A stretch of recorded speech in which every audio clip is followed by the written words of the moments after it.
soo gudbinaya go'aamo ka soo baxay golaha wasiirada ee Jamhuuriyadda Soomaaliland.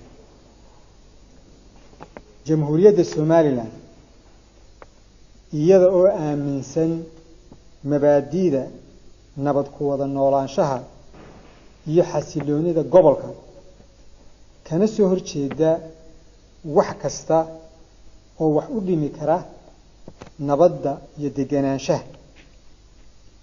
isla markaana ka soo horjeeda xagjirnimada iyo cid kasta oo taageerta xagjirnimo. Jamhuuriyadda Soomaaliland iyadoo isla markaa tixgelinaysa cilaaqaadka taariikhiga ah ee dhaqan, dhaqaale iyo siyaasi ee ka dhaxeeya Jamhuuriyadda Soomaaliland iyo wadamada khaliijka,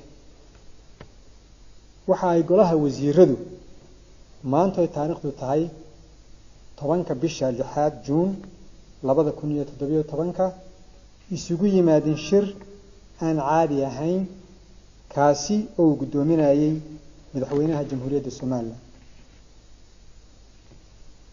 Shirka golaha wasiiradu wuxuu ku saabsanaa khilaafka siyaasi ee ka dhaxeeya dalalka khaliijka iyo mowqifka Jamhuuriyadda Soomaaliland ay ka qaadanayso. sidaa darteed waxaa ka soo baxay golaha wasiirada go'aamadan: 1. in Jamhuuriyadda Soomaaliland si buuxda u taageerayso mowqifka iyo aragtida ay ka qaateen dalalka Sacuudiga iyo Imaaraadku khilaafka siyaasiga ah ee u dhaxeeya iyaga iyo dalka Qatar. 2. in laga bilaabo maanta cid aan ogolaansho ka haysan Jamhuuriyadda Soomaaliland aanay isticmaali karin marina karin hawada Jamhuuriyadda Soomaaliland. 3. Jamhuuriyadda Soomaaliland waxay u madax bannaan tahay cirkeeda, dhulkeeda iyo baddeeda.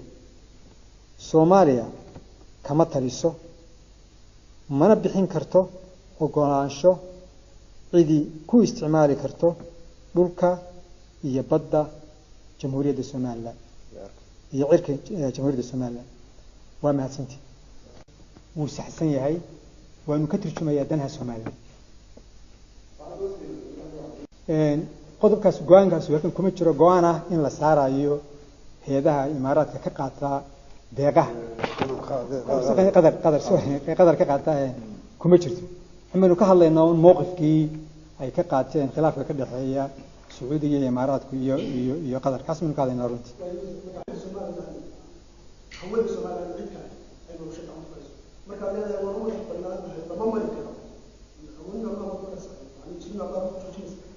horta inaku markaan leeyahay cid aynan u ogolaanin ma mari karto, innakaana dee ka talina xuma raacayo in dastuurkeena hawada iyo dhulka iyo badda Somaliland waxa ka talisa Somaliland.